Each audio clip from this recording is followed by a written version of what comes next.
Earlier this morning, Philip Morris filed a $10 billion lawsuit against the American broadcasting companies and several ABC employees for false and defamatory statements made on ABC's Day One news show and other news programs.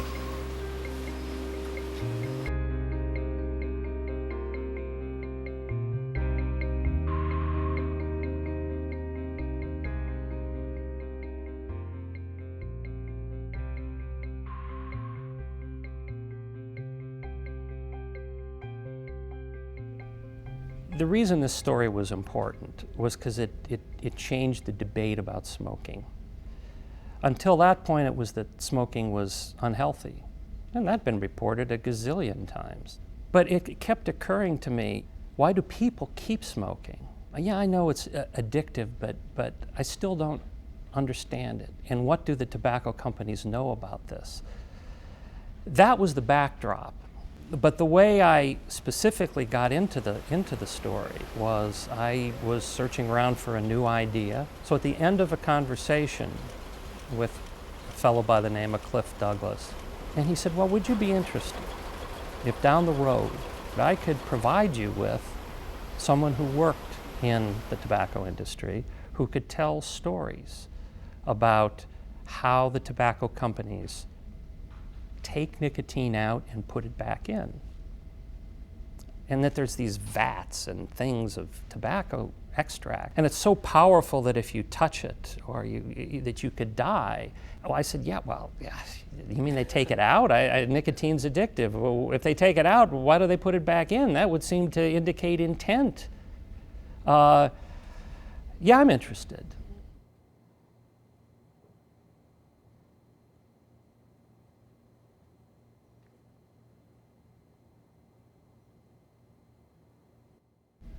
Before people could understand the significance of playing around with this nicotine, they first had to understand the power of this drug. And I thought, what better way to illustrate this than to show what happens when workers in the field harvest this leaf? I'd never heard about this, but digging around, I found out about it. And we took our cameras into the tobacco field during harvest time. And then we took them into the emergency room at night. And we watched this parade of unconscious, retching people being hauled in because the tobacco had been absorbed through their skin. And so I thought this was a good setup, that this is a poison. It's not only addictive in smaller quantities, it'll kill you in larger quantities. This is not something to be playing around with. I thought that was an important story to do. And we did it.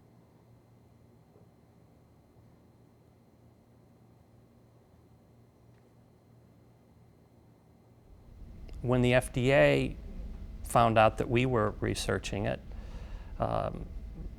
this was on their mind too, and they started researching it, and it became a bit of a race between the two of us. Healthy competition to get there first. At the time, there was not a realization in my program and the people who ran my program that this was a significant story. Then this letter comes from Kessler, the FDA commissioner, David Kessler. He issued this letter which laid out basically our story because they were working on it as well. And I grabbed that and I ran upstairs to the executive producer and I said, look at this. This is unbelievable. This is a huge story. No, I don't think it's a big story. And I don't even think it'll make the evening news. I said, I think it will. And at that point, a phone call comes in from the New York Times, Phil Hiltz, wanting to interview me.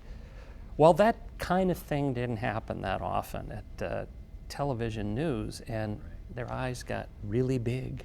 They go, ooh.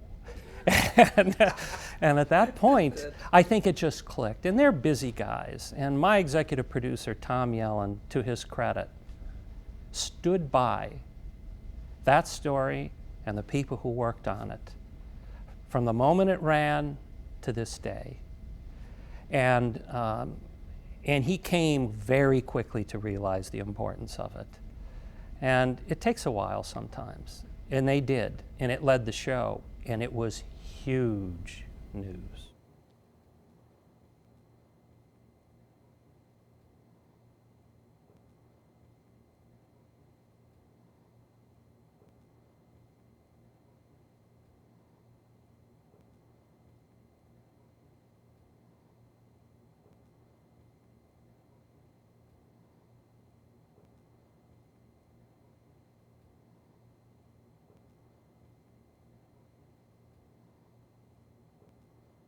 Philip Morris, to this day, they will tell you that it all started with this day one story. That's what kicked things off. That's what now has led to them now suddenly saying that smoking's dangerous and nicotine's addictive. I mean, that's a sea change, and we can get into that later, but it was an important moment. But it was a serious threat to this industry.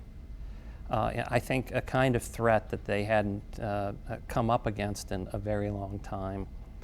Hearings were called in Congress, and the famous picture of the executives of the tobacco industry all raising their hand and testifying, being asked about, is it addictive, is it harmful, and they're saying it isn't.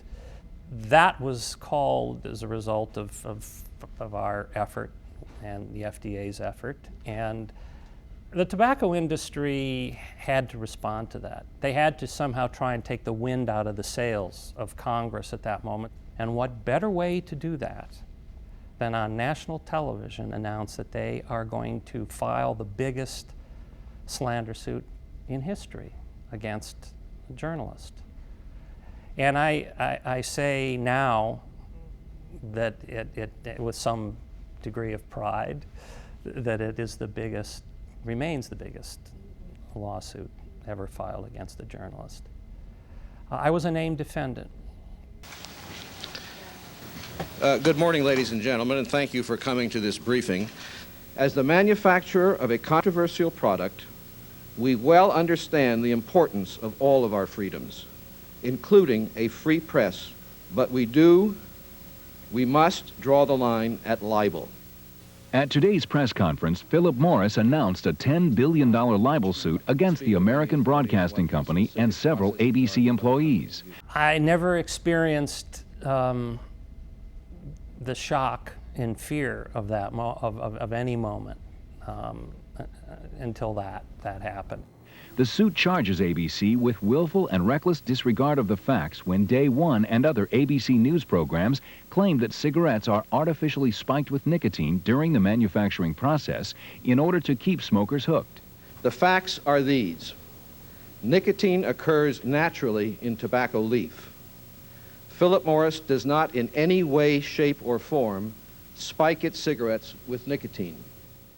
I knew we were on solid ground. I remember my executive producer, Tom Yellen, coming up to me, don't worry, those guys, they make cancer sticks. I said, oh, no, Tom. They legally make cancer sticks for a reason. They are very good at what they do, and they have the smartest people in the universe working for them, and we need to take them seriously.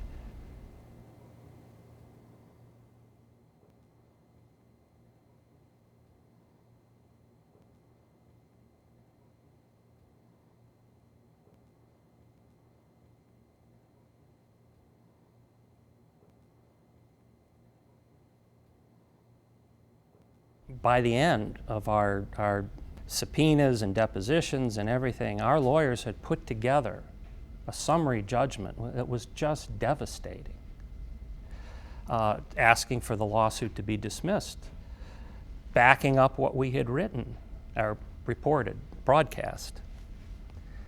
And this was the moment all my lawyers have been saying, you know, Walt, be patient, it will happen, your day will come. And it was like a year and a half later. And it was about to be filed, and I was out of town working on another story for ABC, and I got word that it hadn't been filed. And I called up the lawyer in Washington that ABC had hired and insisted that I also use. And I said, what happened? They said, ABC told us to file it under seal. I said, under seal? I said, No, this is our response. They have been smearing us on a daily basis. This is the evidence. ABC asked that it be filed under seal. But you don't have to be an investigative reporter at that point to know that the games have been rigged. Something bad is going to happen, and something bad did happen. From ABC, this is World News Tonight. The $10 billion lawsuit filed against ABC News by Philip Morris and R.J. Reynolds was settled this evening with a statement. ABC News agrees that we should not have reported that Philip Morris and Reynolds add significant amounts of nicotine from outside sources. That was a mistake that was not deliberate on the part of ABC, but for which we accept responsibility and which requires correction. We apologize to our audience, Philip Morris and Reynolds.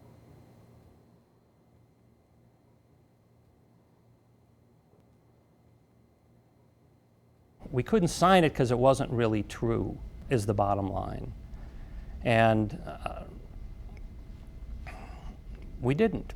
And the company, the news division, knew that we had done nothing wrong.